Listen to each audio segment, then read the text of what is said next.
have the singular honor to welcome you all to this lunch and network session with the former Vice President of the Republic of Ghana, Dr. Mahamudu Bawumia.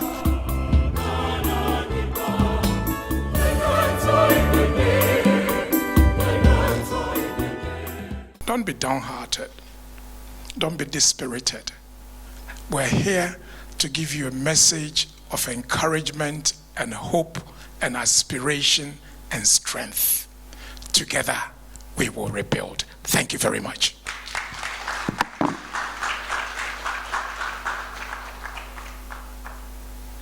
It is a pleasure and an honor to introduce a very humble man filled with humility and character. A competent leader, a hard-working, determined man, a man whose journey reflects resilience and service, a man who bridges tradition and modernity, advocating for accountability and innovation with respect, a man whose entry into the Ghanaian political landscape is an example for many, a man who's mentored so much, inspired the Ghanaian youth, a man whose conduct has won him the admiration of many, a man of peace, a humble leader, a man whose comeback is going to be stronger than his arrival.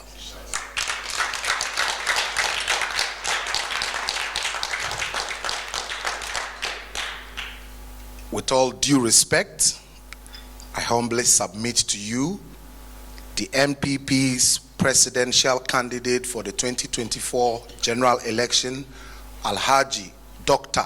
Mahamudu Bawumia. I am most grateful to have this opportunity because the YEF has been a backbone to me personally and to the party generally.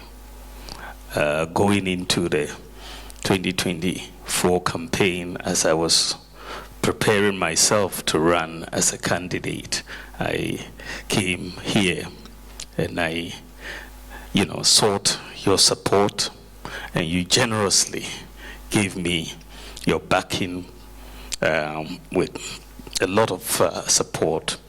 And after the election, the support continued as we went into the 2024 campaign. And many of you came home personally to support the effort. Those who couldn't come home, many of you sent support, donations to the campaign. And I am most grateful. I want to thank you wholeheartedly for your support.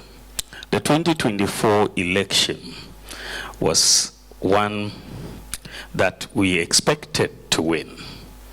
I went into the election with full expectation that we will come out victorious in the election. We worked very hard. In fact, many people have said that they've not seen a campaign that worked as hard as this particular campaign. I toured 276 constituencies, every constituency in Ghana after I was elected. And so many things were done in terms of the work, effort, the resources that went into the campaign were unprecedented, so to speak. So we expected the results to be much better than what we had. On the day of the election, which was December 7th, that night after the polls closed, when the results started coming in, we were all alerted that something was not going well. Something was amiss. because we're losing seats that we had held since 1992, seats that we shouldn't be losing. And so if you look at the results at the end of the day, we declined from 137 seats to 88 currently. On the presidential vote, we were at 41.7%. And that was a big shock for all of us as we got the results.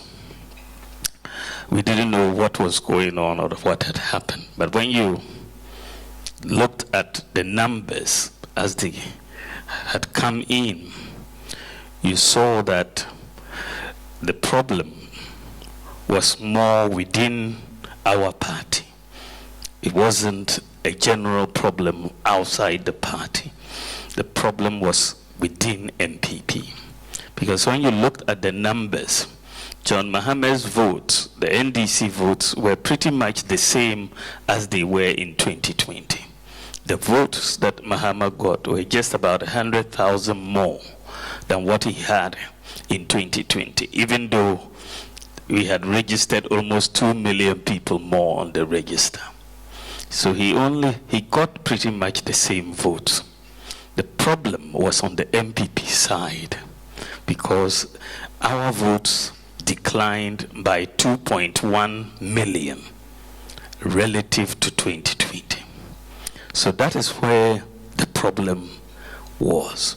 2.1 million of people who voted for us, 2.1 million people who voted for us in 2020 did not turn up to vote in 2024.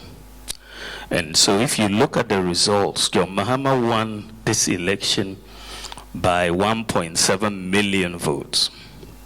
So the simple math is that if these 2.1 million people had come out to vote for us like they did in 2020, we would have won the election hands down. So the issue was the apathy in terms of NPP supporters.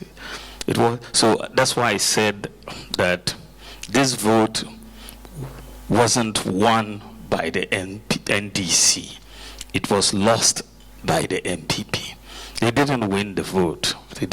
We gave this election away, so to speak. We lost it by not turning up to vote. And what happened was very pervasive across almost every constituency in Ghana. People were saying they're not coming out to vote. You know, our parliamentary candidates, polling station executives were trying to get people out to the polling stations, but they kept getting this message that Yento, we are not voting, we are not voting. And that it was so similar. You know, this behavior was so similar across, from Axim to Zebila, the whole gamut. That behavior was something that we had never seen before in an election. And it is almost as though they had a meeting before and decided that on the day we are not coming out. Unfortunately, we didn't get wind of this meeting. Otherwise, we would have gone and begged them to come out and vote. But on the day, they behaved in a very similar fashion across and didn't come out to vote. The 2.1 million people who did not come out to vote are concentrated in 6 regions. And these are generally our strongholds. 6 regions account for 84% of the 6.1 million people who did not vote. Greater Accra region, you had 571,000 people who did not vote. Ashanti region, you had 429,000 who did not vote. Eastern region, you had 258,000 who did not vote. Central region, you had 231,000 who did not vote.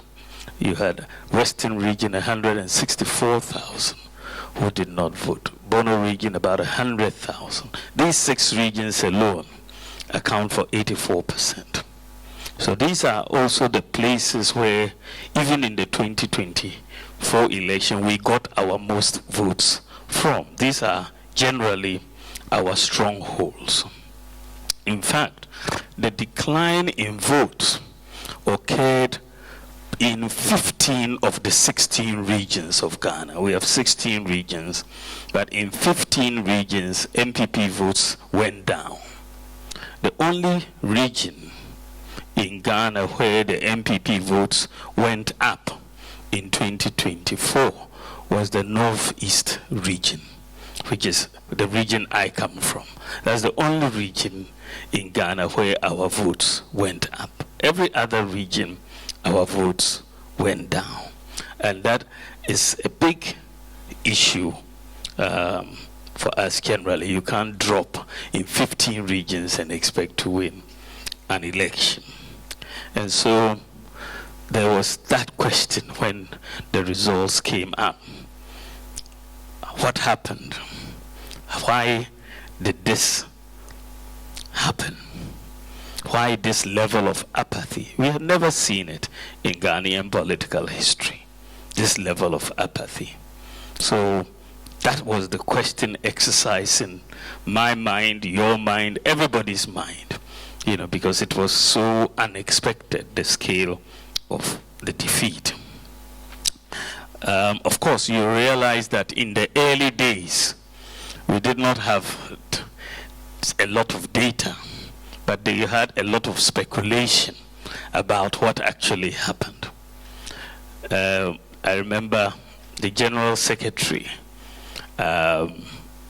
Justin Kodia-Frimpong, was asked on radio. He said, General Secretary, why did you lose in this election? And then he said, this one is sum-sum. Sum-sum, meaning it's spiritual, because he couldn't explain how this could have happened across every constituency and people behaving the same way. So he said, this one is spiritual. Then I met him. I said, General Secretary, this your spiritual explanation is difficult to confront with evidence because I need data. And with spiritual, when you go spiritual, I can't get the data. But I must admit that in everything that happens in the world, God's hands are in it. So what you are telling us is we have to intensify our prayers for 2028 so that God would open the door for us and give us victory in 2028. The other explanation, which came very quickly, because as you all recall, I conceded the election on Sunday morning. And I conceded it to keep Ghana at peace. Because what was coming, and many people didn't know, what was coming was going to turn Ghana upside down. That's how I read it. And I thought that we needed to keep the peace of the country. And we needed to. So it shocked so many people that, because I was confident in the data we had collated, and I knew that we had lost the election. And the EC would have taken another 2 days, and that would have created mayhem. So I was very confident in our results, and so I decided to concede on Sunday morning. In fact, I stayed up that night to write my concession speech. So I asked my team to get the press 9 a.m. on Sunday morning so that we will keep the country at peace as we move forward. And so even by Monday, after I conceded on Sunday, a new speculation had come into the system. And the speculation was that the reason why our supporters in our strongholds did not vote was because of religion. They said that the reason why they did not vote is that our supporters did not want a Muslim to become a president of Ghana. I couldn't really understand that, but it was put in the system. And you know, these sorts of explanations get a lot of play. And I said, well, I don't get it, because the NPP, as a party, elected me to be leader. We were 10 of us. I was the only Muslim candidate, but the NPP gave me 61% to lead the party. So it cannot be that the NPP suddenly decides that they don't want someone to be. But I said, look, this is one of the concern explanations. You know, it's full of mischief. And the NPP is not a party that discriminates on the basis of religion. Otherwise, they wouldn't vote for me in the first place. So I said, let me confront this with data. Let us, I'm a researcher, let us look at the data and see if we can debunk or confirm this. So I took the data for the 2024 election. You'll see that in this election, we have 276 constituencies, but the NPP presented 236 parliamentary candidates who were Christian and 40 who were Muslim. Now, if you look at the votes in our strongholds, for example, if the factor of voting was religion, then you would have seen that in every constituency where we had a Christian parliamentary candidate, they should get more votes than me, isn't it? That's the hypothesis, that they should get more votes if people were voting according to the religion. That was the hypothesis. But when I looked at the data, it was in fact not true. It was in fact the opposite. That many constituencies in many regions, I was rather getting more votes than our parliamentary candidates who were Christian. So it couldn't have been that people were voting on the basis of religion. In fact, when you look at Ashanti region, which is probably our strongest hold in the country, you look at many constituencies where I was doing better than our parliamentary candidates who were Christian. Effigia Secretary East, Asante Akim North, Ekuma Nwabija, Bekwai, Kwadaso, Mampong, Manshia North, Manshia South, Manso Dubia, Manso Kwanta, Shaesu, Sutap Kwamam Beposo, Obuasi East, Obuasi West, Offenso South, Secretary Afram Plains, and many others, where I was doing better than the parliamentary candidates. And you find that even in places like Neo DBRC and Ejura Secretary Dumasi, NDC Muslim candidates were winning those against our Christian candidates. So it wasn't really, the data didn't support that. In a place like Asin Central, we lost to an NDC Muslim candidate for the first time since '92. You go to Asin South, which is my favorite example. Asin South, our candidate there was my good friend, the Reverend Intim Fojo. You've heard about him. He's the star of the moment. Cocaine here, cocaine there, cocaine everywhere. So Reverend Intim Fojo is a pastor. And so he worked so hard for me.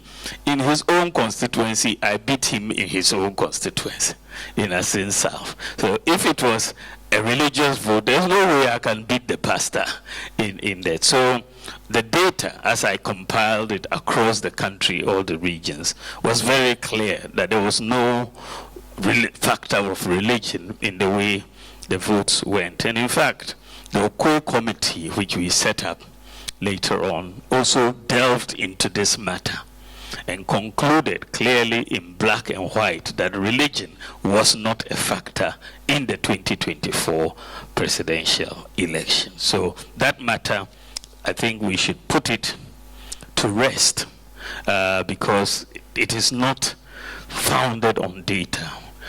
Losing elections have happened over time. Many candidates over time have lost elections.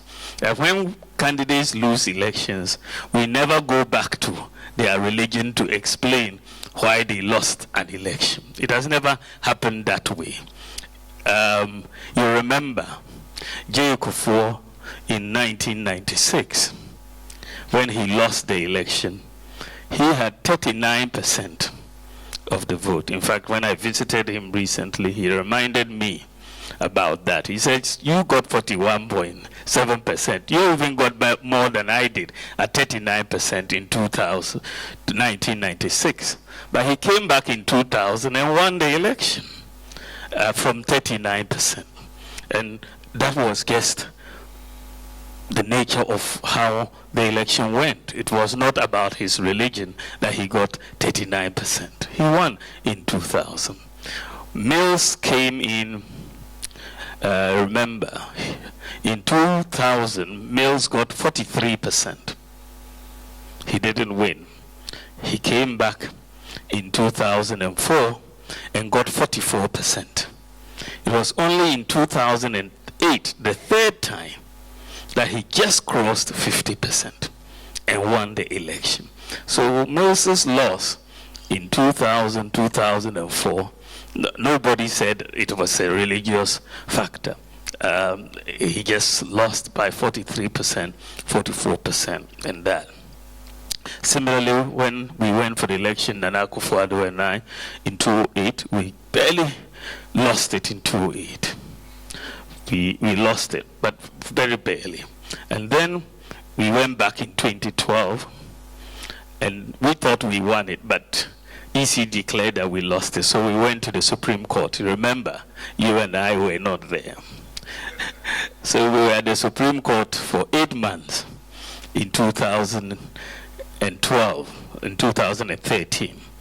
At the end of the day, the vote was 5-4 against us. But we did not relent. We went back again in 2016. And this time in 2016, against John Mahama, we won by 1 million votes. So it took Nana Akufo-Addo 3 tries to get there, but nobody was pointing about a religious factor either. John Mahama, of course, he won in 2012, but lost in 2016, lost in 2020, and then came back again and won in 2024. So the people lose elections, or parties lose elections, and there are usually reasons why we do it. But in Ghana, the issue of religion is not one of those reasons why parties lose elections. Then you also had, as I said, the Okwe report. We put together the Okwe committee, and they went very deeply into matters. They concluded that religion was not the problem, the tribe was not the problem, the candidate is not the problem. These are all clearly stated in the Okwe report. And so we needed to look at other explanators to what happened. The cost of living, as Chairman Bernard also has said, was a major factor. As you all know, 2024 was known in international political circles as the year of political disruption. You had about 60 elections take place in 2024, but 80% of incumbent governments lost the elections, including governments in the UK, in the US, in Senegal, in Botswana, in South Africa. I mean, ANC became a minority government. Japan, the LDP. So cost of living, of course, driven by COVID and so on. But Ghanaians would not listen to any explanation. They just saw the cost of living going up, and we were the ones to blame for it. I think that was a major issue.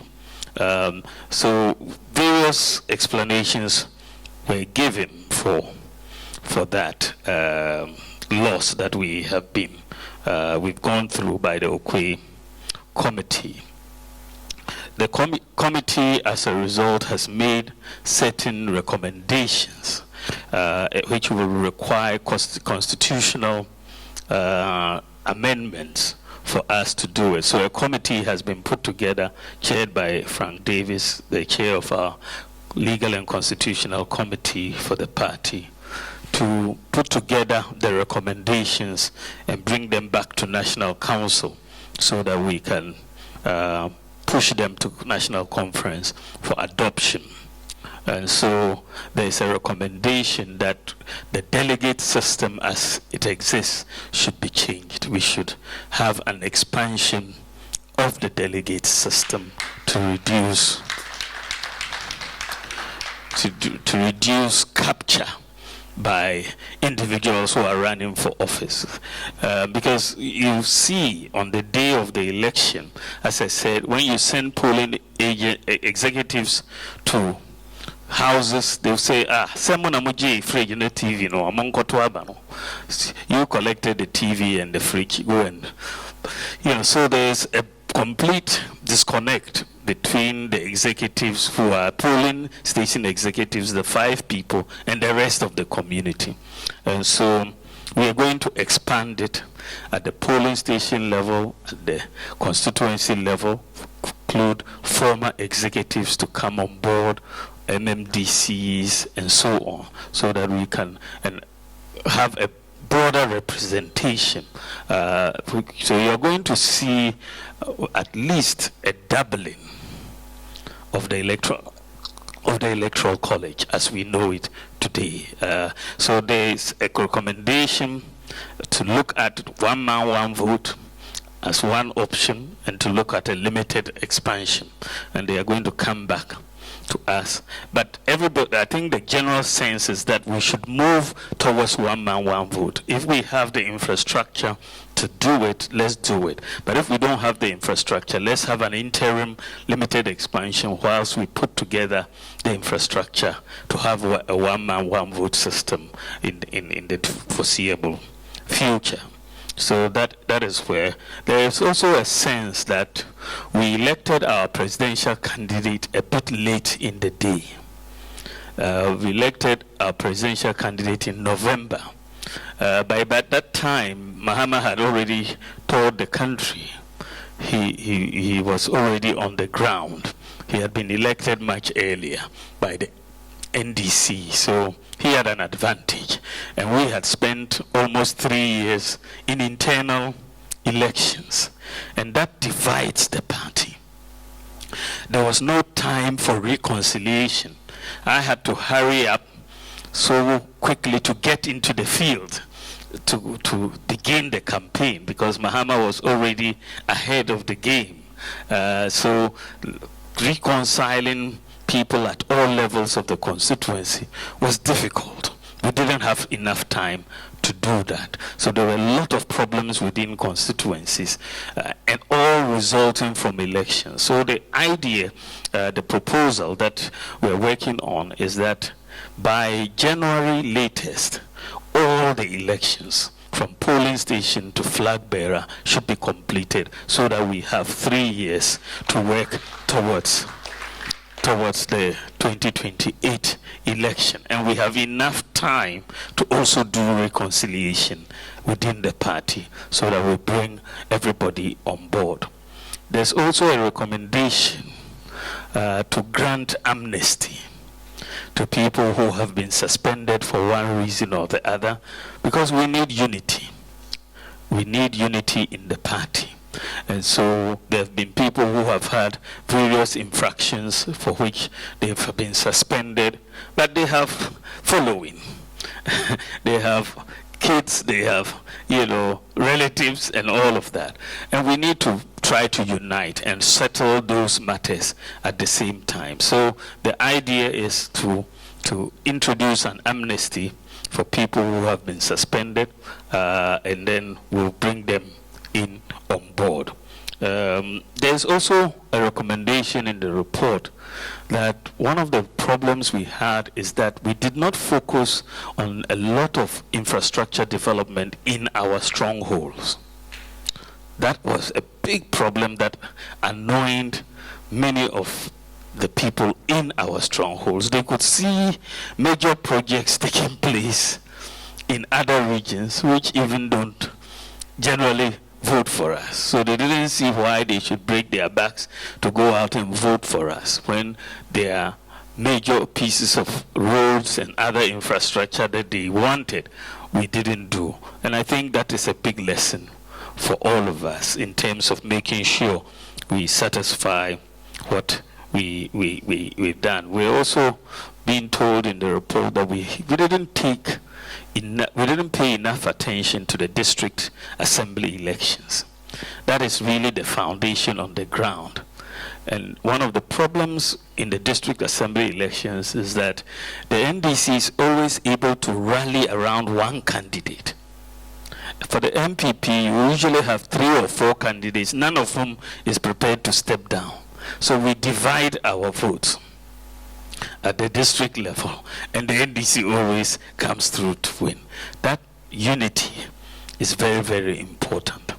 It was also mentioned that the utterances of NPP senior people is something we should be very careful about, because these utterances are then used by the NDC against us.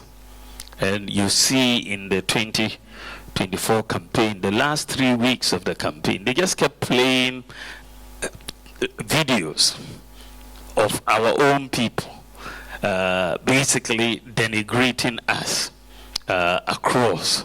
And so, let us be conscious of the fact that elections are just a battle of ideas. It's not about insulting people.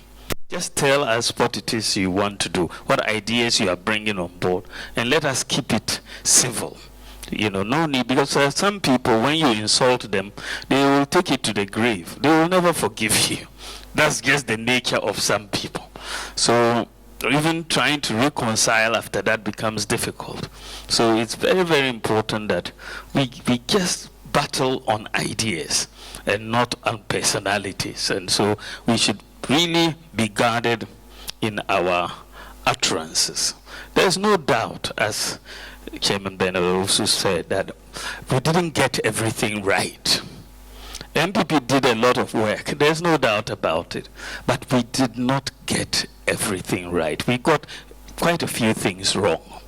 And I think that on my own behalf, on behalf of the party and the government, I apologize to all of you for us not getting the things right that we should have gotten. We didn't get anything right. I believe that if by the grace of God we have another opportunity, I believe that we will get many things right because we've learned the lessons of where we are going. I am very, very optimistic about 2028. I look at the way forward and I'm quite optimistic. I believe that 2028 NPP is going to come back into government. I believe so. I believe so. There are a few reasons why I'm so convinced about this. Firstly, if you look at our political history suggests that it is usually very difficult for a first-time presidential candidate to win an election in Ghana. I don't know why that is, but Ghanaians want you to come more than once. That seems to be what is prevailing on the scheme of things. So if you look back, you see J. Kufuor. He came 96. He had to come back in 2000. President Mills, 2000, 2004. Then he won in 2008. Then President Mahama came. His first election, Mahama's one was an aberration because 2012, we were going for an election against Mills. So all our ammunition and our battle plans was against Mills. Right? And so we did everything we could.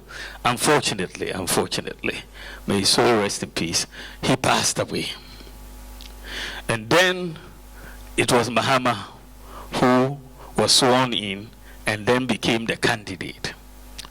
Now, for the rest of the campaign, NDC was playing funeral songs. I'm sure many of you saw it. They had angels on the TV. They were playing mourning songs. How could you even attack them?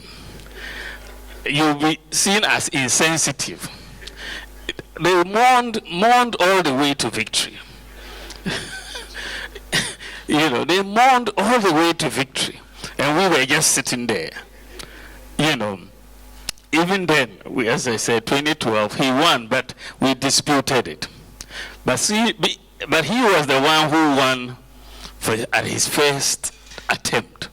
But Ghanaians gave him the boot in 2016.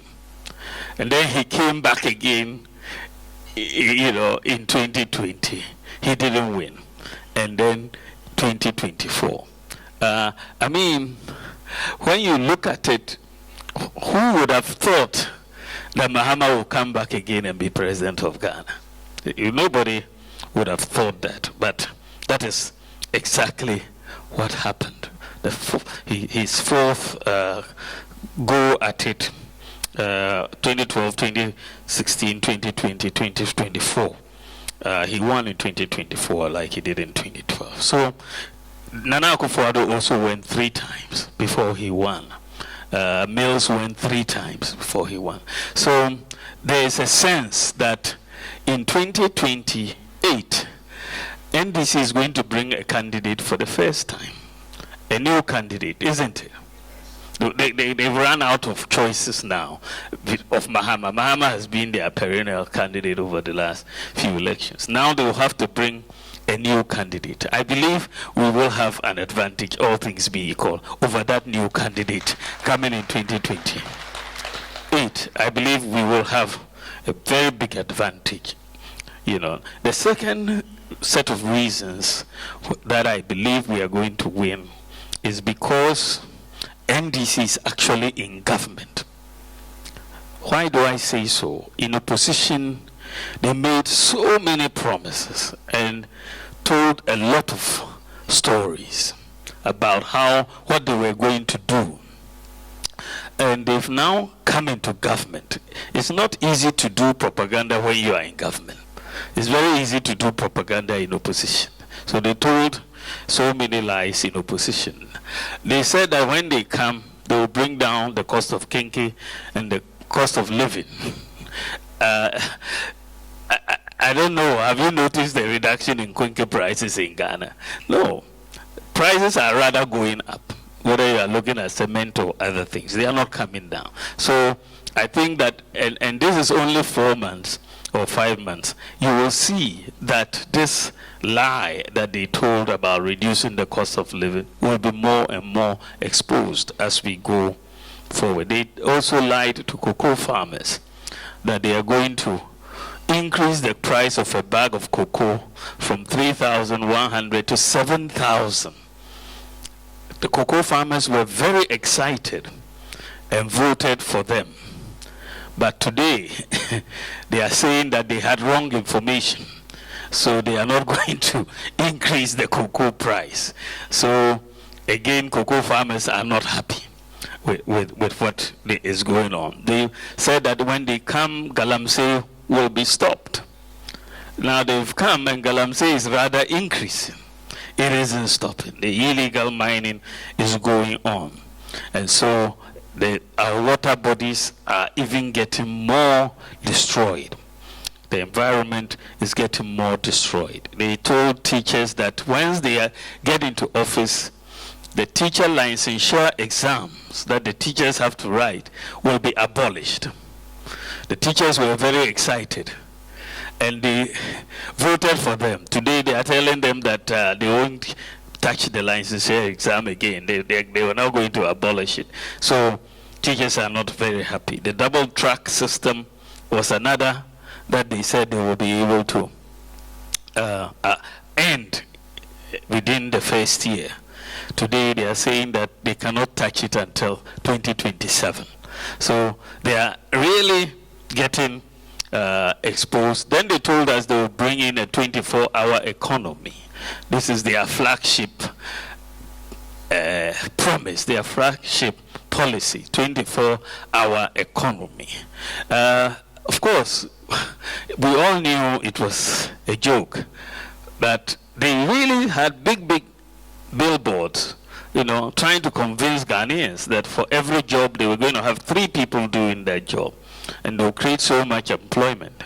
Today, it's completely missing in their policy. They are not even talking about it. It didn't appear in their budget.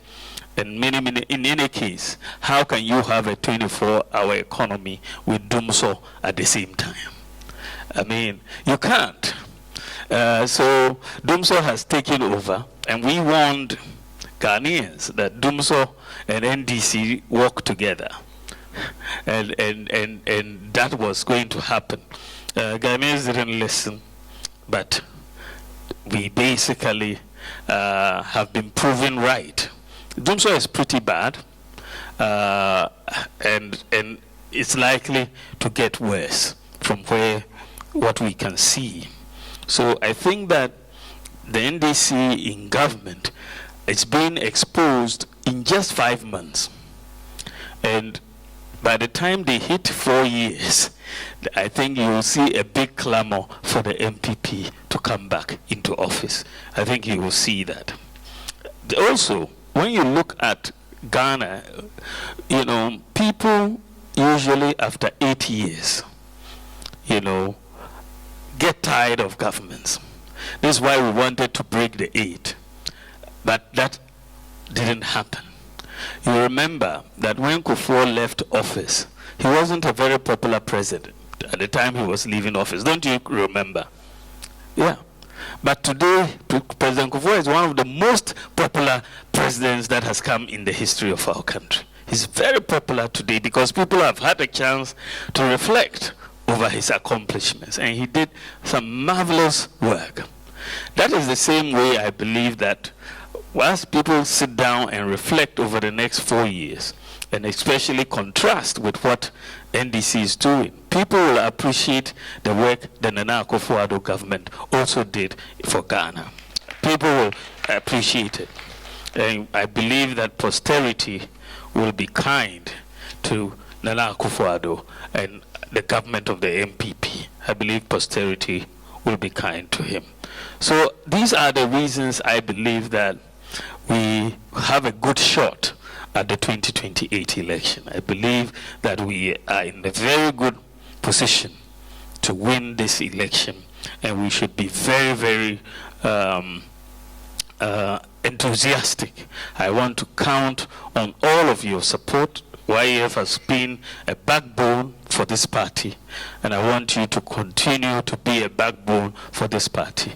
We are the new Patriotic Party. The elephant is our winning symbol, and we shall win to save Ghana. Thank you very much. God bless you.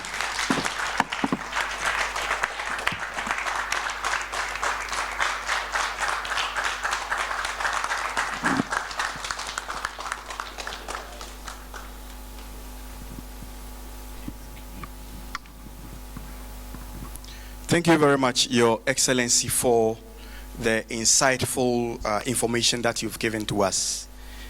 In areas of qualitative research, we normally look at the issues of subjectivism.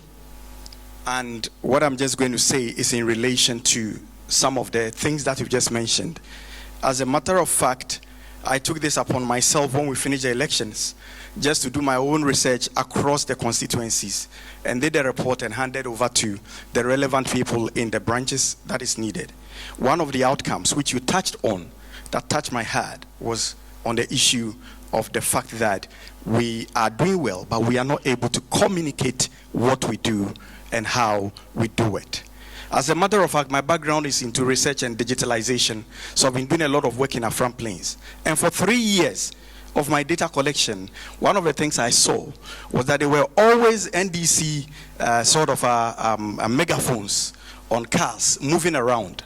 There was a place I even went called New Jerusalem, which is within my Primaries constituency, where I've been working for 20 years. You could not see a poster of NPP until during the elections when I went there as part of my tour within my constituency. When I saw all this, the languages and the things you could see were all about English. I believe going forward, we need to contextualize and localize our communications. And our communications should not only just sit on the top level, but we should be in sync. Whatever is discussed at the national level should sync through to the regional level, should sync through to the district, and it should be localized to be able to get a message to the grassroots. Because after all, NPP is a grassroots party, and it is the grassroots that brings the party into power. Thank you very much. He's right, please. Okay, my question is quite simple. The NPP is a unique brand, Your Excellency. And many years ago, for our sins, people used to say, "Akrachi for a party." That's what we were identified with. So the Free SHS gelled well with the rural folks, because we be a person about Kusku now obey. It appears, Your Excellency, that we are, from where we sit, it's becoming slightly difficult for Ghanaians to see the difference between the NPP and the NDC. And sadly, people go to the extent of saying we are the same. I reject that. We are not. We are completely different. Our philosophy is different. Our ethos is different. We believe in meritocracy and we believe in rule of law. But if you look across our leadership, from Zabzugu all the way to Triponi, down to Zebela, coming down to Tema, you will see that by design, we have allowed ourselves to call ourselves grassroots party and bring leadership that may be not supporting your cause. It may be expedient to you, it may be expedient to the party, but it's not helping the party to win. I'm sure very soon you will see people taking sides, introducing themselves, they belong to this person or that person. Your Excellency, we want NPP back to power, and probably it's safe to say, going by our tradition, once a person is elected, it's very difficult, probably impossible, to change that candidate. So my mind is clear who we are taking into 2024, 2028 election. It need no explanation, but people are going to come to use that expediency to hold power and will not help our cause. How are you going to stay neutral and say to people, go and get the best candidates to be leaders of the party so that the party will be strong to propel us to victory? Thank you.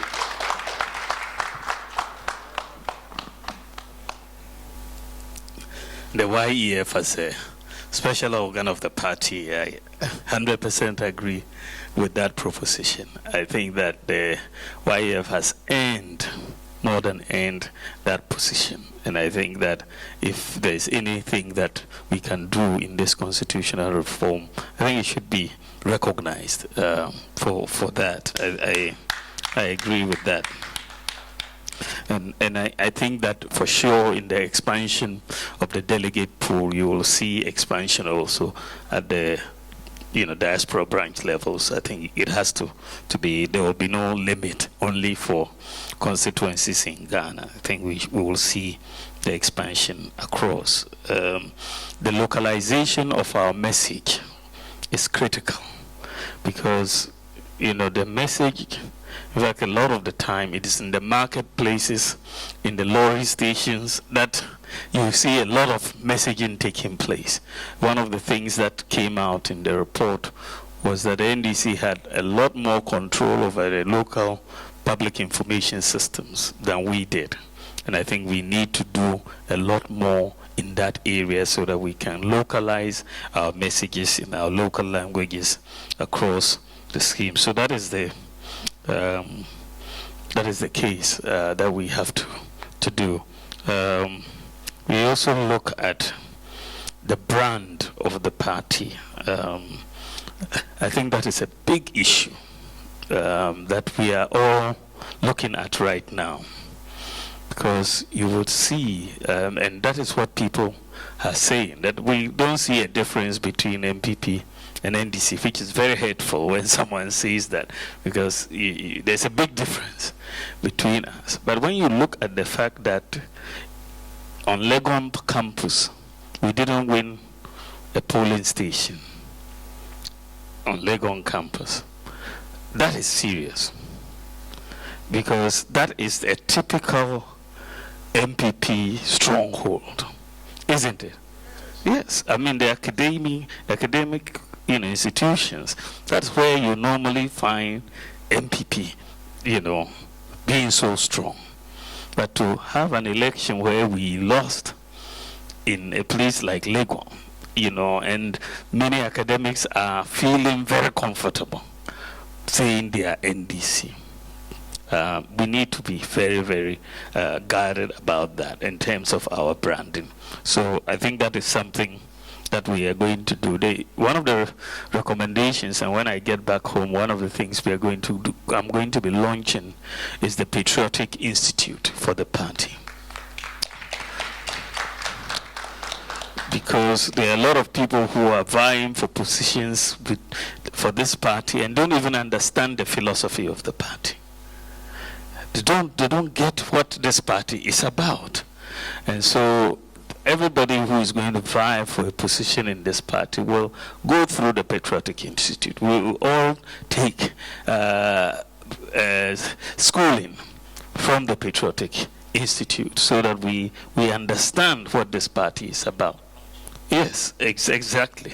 All of us have to be partaking in the schooling so that we all come in with an understanding of the bigger picture and the bigger issues that are at us. It's not about your own personal needs. You are looking at a party which a lot of people have sacrificed, even died for, to bring us to where we are. And we need to appreciate what it is that we are trying to do for Ghana within the MPP, and that whole branding will be done in that context. So and that is also dealing with this whole issue of the leadership at different segments of the society. So we need to be very careful about that. And I think that to a large extent, it's very, very important that we remain as neutral as possible in all the internal elections. I think that becomes a very, very important part of all of this, so that we can at least be people who can reconcile the party when it's all over. And I think we are going to work towards that. Thank you very much. Your Excellency, thank you so much for gracing us today. I also like to say thank you for supporting the youth. But then I would like to ask, what plans do you have for the youth? Thank you. Thank you, Secretary. His Excellency, Your Excellency, DMB.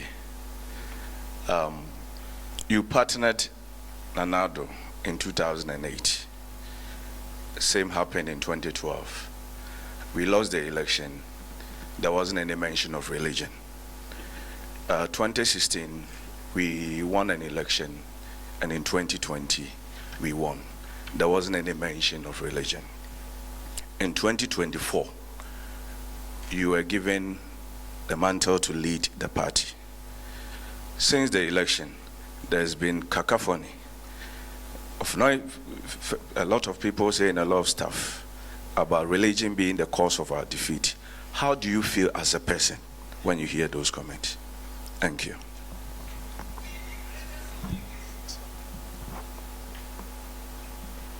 Your Excellency, before I ask my question, I want to commend you for coming out straight after the elections and calling it, because for where some of us sit, I think that prevented the civil war in the country. You gained a lot of respect, internationally and also domestically for doing that. So, thank you. My question is, from the statistics, you said that we lost by 2.1 million of our own NPP members not voting because of empathy. What are we going to do to really get those people back? Because when you have a look at, NPP supporters, people that don't vote means they are staunch party followers. They are, disenfranchised, but they won't vote for another party. So we have a way of getting them back. And what I want to find out is, what are we going to do to get them back? If you look at the voters register, about 60% of the voters register is the youth. So if you're going to win an election in Ghana and you don't have the youth, you are in trouble. I think that is the whole thing. I think that at the end of the day, we are currently in opposition, and we need to engage the youth, right, from TESCON to all other segments of that. So you see that one of the, as I said, the university campuses, we lost quite a lot of them. And we are going to go now back into a lot of engagement on the campuses across the country so that we can sell our message better and convince the youth that they should come on board. I think if you look at our policies are more towards empowerment of the youth. There's no doubt about it. You look at our education policies. We've really empowered the youth, especially the women, the females, the youth. You look at enrollment at free SHS. There are now more girls than boys in senior high school. It didn't used to be the case. So I think in the area of education, we're giving a lot of incentives to the youth. And then you look at the area of the when we look at increasing opportunities through digitalization of the economy, for example, the youth generally don't have a lot of connections, so to speak. They don't know anybody, but they want to get things done, and they want to get things done quickly. And our whole policy of digitalizing and making things accessible has been very, very well received by the youth. You see that they can sit at home and apply for many government services that we have done, renew their national health insurance and all of that. So I think that if you look at just accessing government, applying for jobs and so on, I think it's much better for us to do. Then you see what we are trying to do. Because just before we left office, we launched our credit scoring system. This is big. I mean, most people, of course, don't as yet understand how big it is. But we are one of the few countries, I don't think we are more than 3 in Africa, now with individual credit scoring systems, and that's really huge for the future of the youth, because access to credit, even to do business and all of that, is a key bottleneck for progress. And so I think that once you now, in the next couple of years, you will see now all the banks have now enrolled on the credit scoring, and you will see it now beginning to take shape in Ghana, and therefore you will have a lot more access, because that is usually the youth come out and they have ideas, but there's no funding. They can't even take a small loan to push their idea. And so you want to make sure that once you finish whatever training you are doing, you can have access to credit to do to push your ideas forward. And I think you will have a whole lot as far as the youth is concerned. So we are going to make life much easier, the business climate much easier for the youth. When you think about people setting up businesses, I am still very committed to a tax amnesty and a flat rate tax system for our business community. we are going to bring in very, very frankly, radical ideas for this country. We're going to change this country. These guys are not even scratching the surface. You don't even see the vision, what they are trying to do. You don't see it. But we are going to really do something radical. I think that's where we are going to really propel business in this country. So when NPP comes back, we are going to be business-oriented. Government is going to be a business-oriented government, and we empower our people to do so that the private sector will do so much. Then you talk about how you feel when people talk about religion. Well, I mean, that's why I said this is a Kongonsa explanation. So once you understand it to be a Kongonsa explanation, you don't feel bad. You know that people are doing Kongonsa. Once you can counter it, then you are okay. You can proceed. Because that's not the nature of the party. But people use those sorts of things for personal reasons. Barbara was asking about apathy and how we are going to get them back.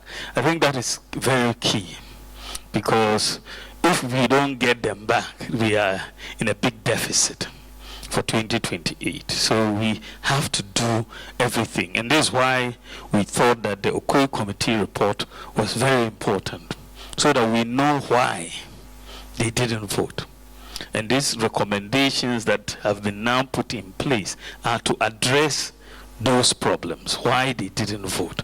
The delegate system, for example, was a major reason for the apathy. We are going to address it. And we also have to restore trust. They lost trust in us. So we have to work to earn their trust again, that when we get the opportunity next time, we will listen to them. They used to say, "Mwasuye ding," that our ears are hard, right? That we are not listening. And we need to show a capacity to listen and to do the things that they want us to do. And I think that is something that we will all deal with and listen more and do that. But we need to earn their trust and also deal with those issues and assure them that when we come back, some of these concerns of theirs will be addressed. So I think that's where we go. Thank you. Thank you very much, Your Excellency. It's always a pleasure seeing you. My question is very simple. Do you believe the appreciation of the CD is sustainable? The reason I ask the question is that there are two schools of thoughts. One of them is the fact that we started this gold reserve purchase and it's now contributing or yielding the result. It's unfortunate that we didn't see that result before the election. So if that is the case and they are going to continue in it that way, then of course it is possible that we can sustain the appreciation. The other school of thought premise on the fact that Donald Trump's policies on trade has made the dollar unattractive and therefore low in demand, and as a result we are benefiting from that. So please, I want to know your thoughts on that thing. I am one of the founding members of YEF, along with Dr. John Kessie, who stands at the back. And we've been in this game for about 18 years. And over those 18 years, I have had the privilege of holding a number of offices within NPP UK. One of the only offices I haven't held is that of women's organizer. But on a serious note, Parni's administration put me on the Council of Elders about 8 years before I should have been there. And one thing I have learnt from our elders is that I listen to them, and I listen to them, and I listen to them. And one thing that I hear from a lot of them is hurt. From some of them, resentment. From some of them, the fact that they feel forgotten. For others, the fact that this party doesn't seem to appreciate and reward loyalty. The fact that it appears as though, and somebody said this and I quote, that it appears as though we have allowed a bunch of semi-illiterates to take over the party. I don't know whether that's true. We are hemorrhaging. And we are hemorrhaging badly. And if we don't stop the hemorrhaging, if we don't stop it, let's say goodbye to 2008. Because we've allowed the NDC to steal our clothing. We've allowed them to steal our clothing. So someone like Sami Jemfi can stand up, smart, slick lawyer, and the people enjoy listening to him. And we are living on past glories. Your Excellency, what are we going to do to recover the ground that we have lost? I almost didn't come today. I almost didn't come. But my good friend Ben encouraged me to. What are we going to do for all these people who feel hurt, all these people who feel left behind, these people who feel that their party doesn't care about them? What are we going to do to get them back? I'm a qualified social worker. I work within the children's services here, and I know here in the UK, vulnerable children is the pillar here. The resources and the budget, some of it goes to support vulnerable children, especially I'm talking on behalf of social workers in Ghana. They are neglected. And within the children's services, there are departments in Ghana. When you go, even common pen, you have to buy yourself. I have so many colleagues who are social workers, and when they cry onto me when I go. So please, I just want to bring that. I know definitely, inshallah, in 4 years' time, you're going to be the president of Ghana. And then please remember the vulnerable children, the social workers, and also strengthen it's a pillar in society. Here in the UK, I work with the local government, so I know the importance of social work, but it's not really prioritized in Ghana. Thank you.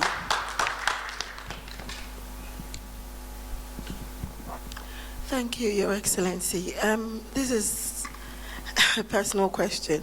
There are some school of thoughts with the view that because you're so soft-spoken and very gentle, you're very easy to be bended over.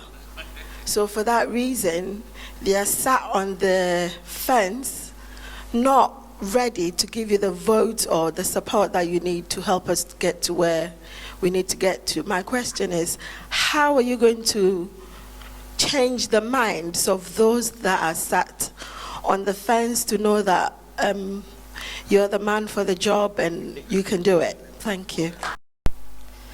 I will wish the next election for primaries, presidential primaries, all chapter executives, both deputies and voted ones, all branch deputies.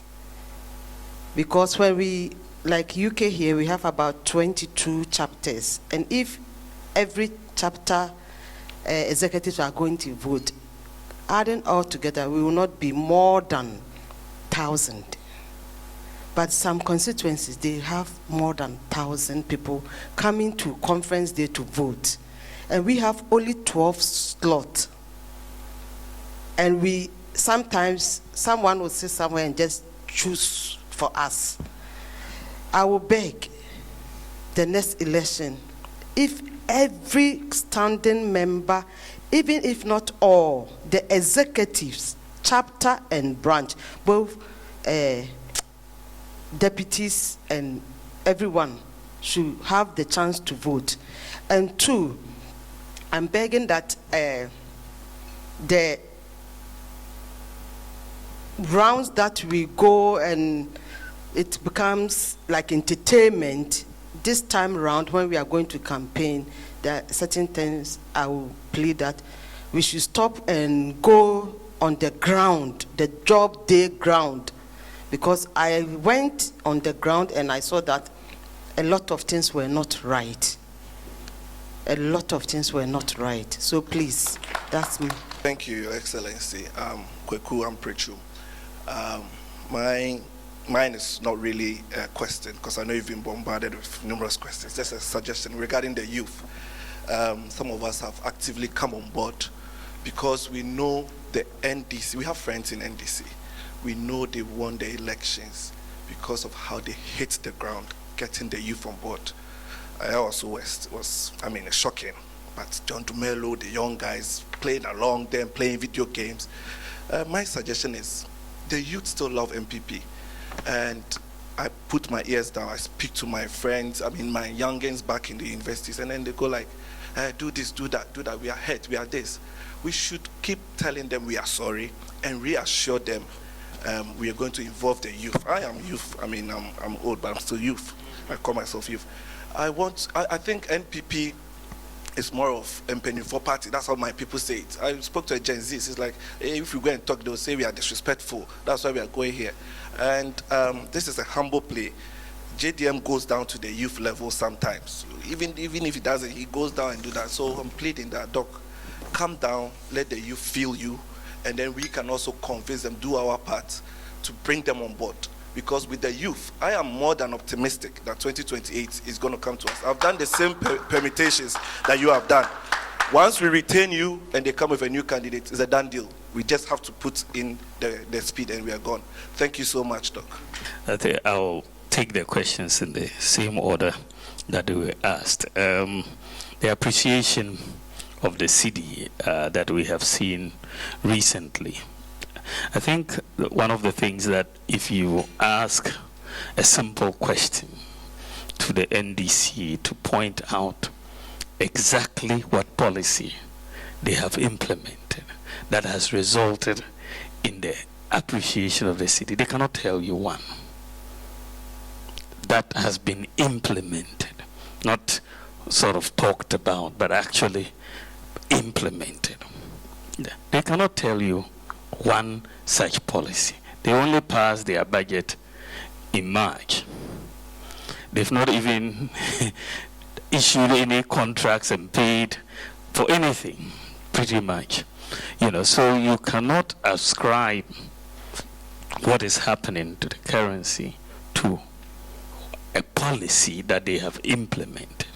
There's no such policy that has been implemented that has had that impact yet.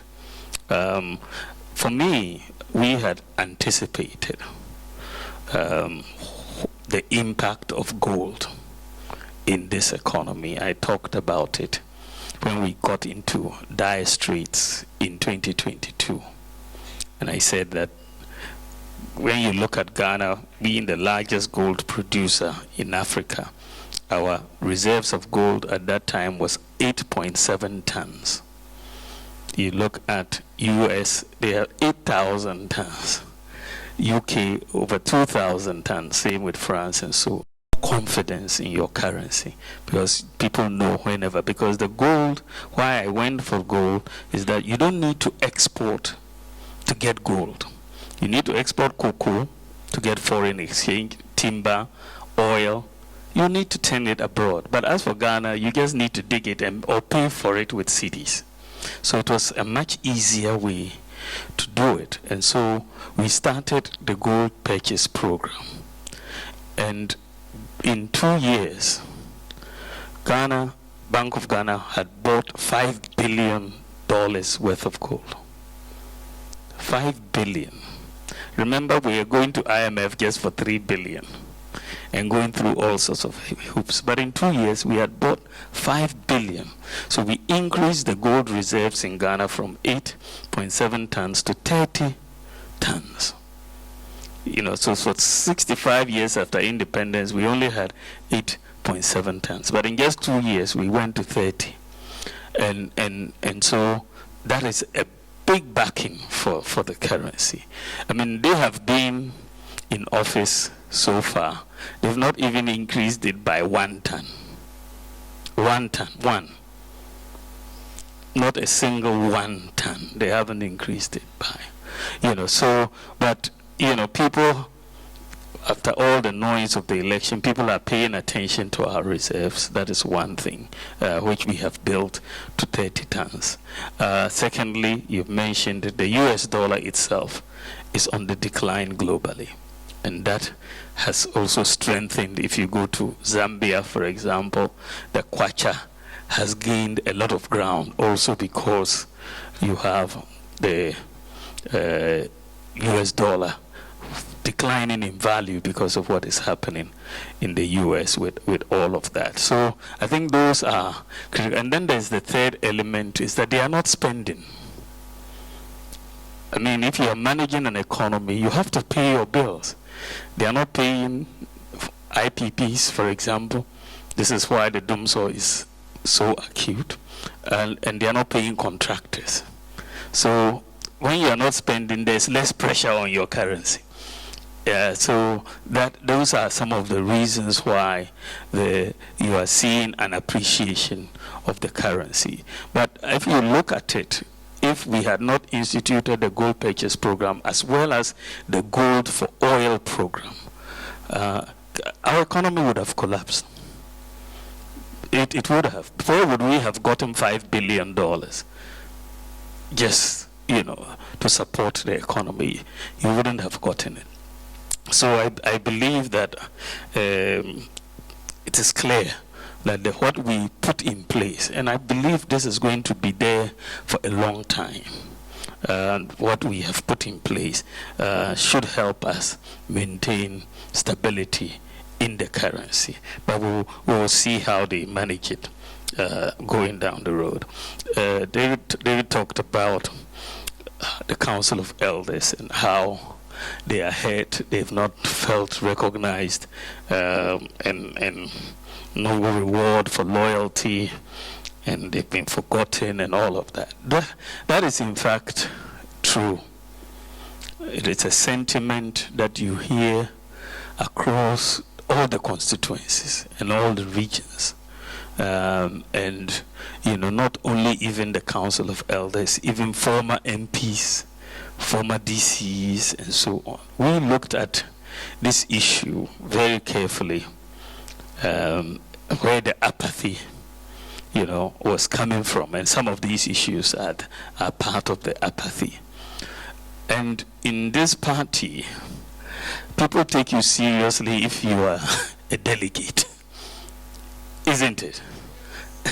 If you're a delegate, people will take you more seriously than if you are not a delegate, And so this is why polling station executives don't call themselves polling station executives. They call themselves delegates. Then when you say I'm a delegate, then you put fear in the people who are either MPs or ministers. So this is also why we are saying that in this new expansion, all the Council of Elders must be given voting rights. All the former MPs must be given voting rights. All the former MMDCs must be given voting rights. All the former executives must be given voting rights, so that you can bring all people on board, so that people are not left outside. And so then people will not be forgotten in that sense, and they will have a say in what is happening. So this is part of it. We have to engage in all of that. So I think that is part of the strategy. The issue of social workers, I take that on board. For me, the vulnerable, the poor, for me, that's just my own, passion to look after the vulnerable and the poor. It's just my own passion. So I am a patron of the Lepers Aid in Ghana, where we are looking after the lepers across all the regions and doing a lot of work to support them, because they are the most vulnerable. I also engage with street children, And so I'm very familiar with the issues that you are talking about and why we are not paying attention. But it's something that I believe that we will pay attention.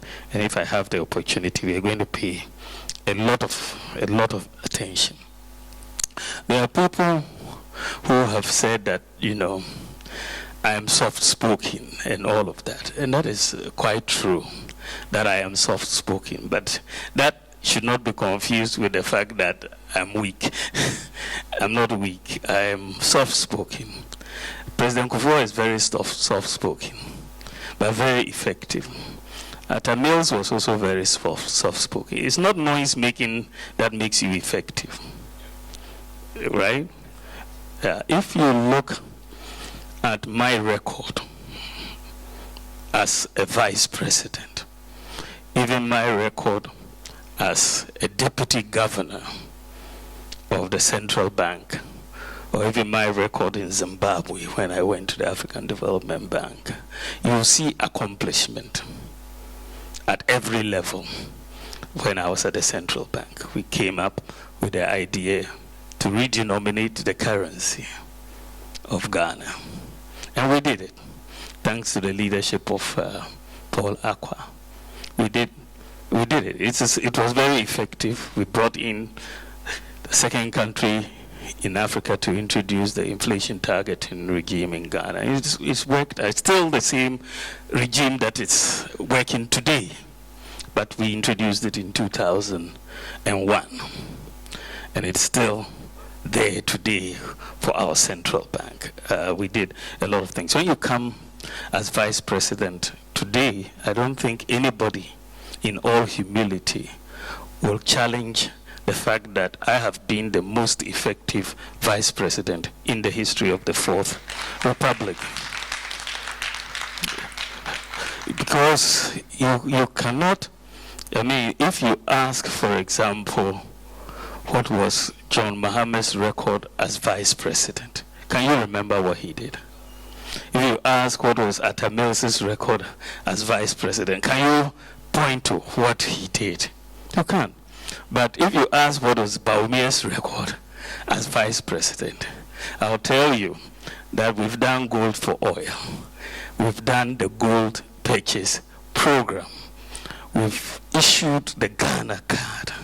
We've done the Ghana digital property address system.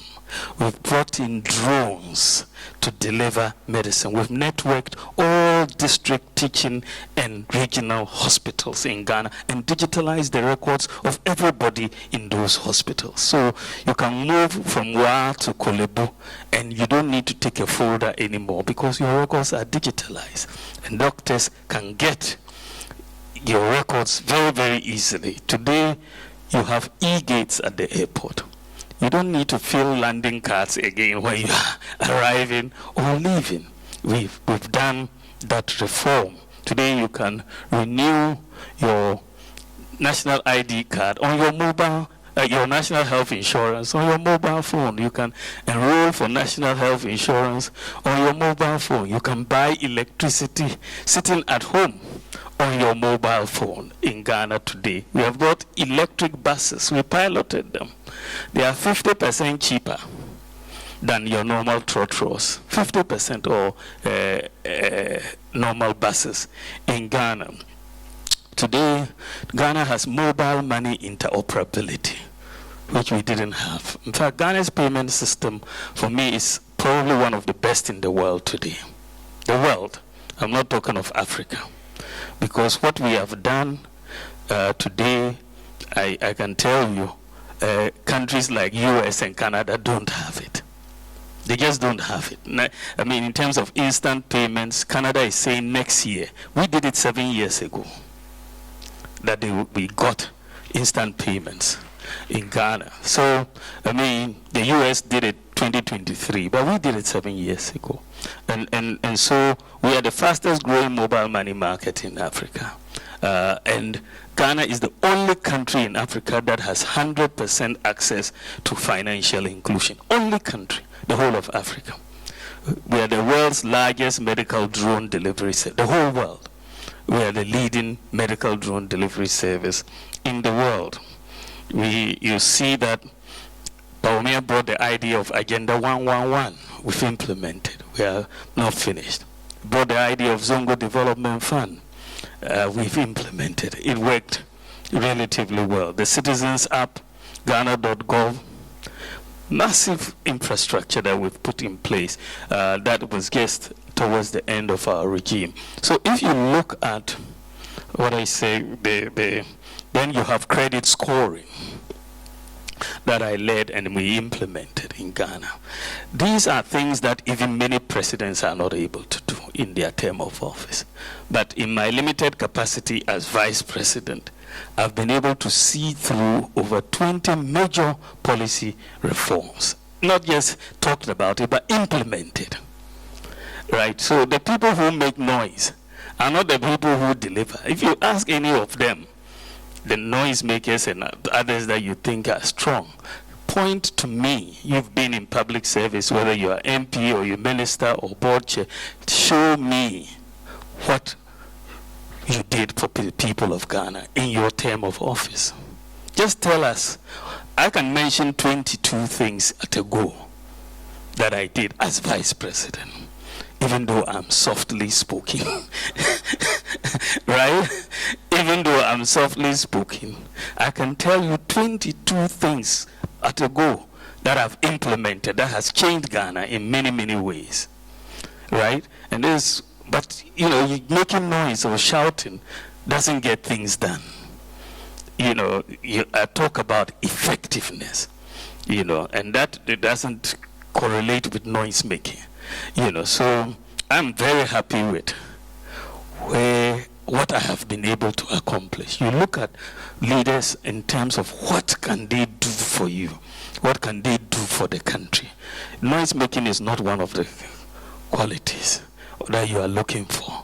You are looking for effectiveness. And when I put my record down in all humility, there's no other vice president who has been able to accomplish what I have done. And no other person who's aspiring to become president of this country at this moment that I know of can even point to 5 things that they have accomplished as serving this country. You know, so I'm very confident that when the people who worry about me being soft-spoken look at the record, they will realize that it's better to have a soft-spoken achiever than a loud noise-making underachiever. I think I'm a very soft-spoken achiever, and I'm very proud of that. Thank you very, very much. I think that Hagia was talking about, but that's my mother, Hagia Miriam. She's talking about diaspora voting, and I totally agree with you. The expansion should include all the executives in the diaspora. I think that should settle the matter, because we are doing even former executives at the constituency level. At least we should have the same at the diaspora level, and I think that will do. And then the youth also is very important that we reassure them. And I think your question and Barbara's question and so on was quite similar in that sense. And so we are going to be doing a bit more engagement with the youth. We've already started, actually. Kabo and Co, Samia Oku and Co are very much in that, so that we can, you know, meet them at their level. So that we can go and join them in the bars and watch football and all of that, so that we can work together. Thank you all very, very much. I appreciate it.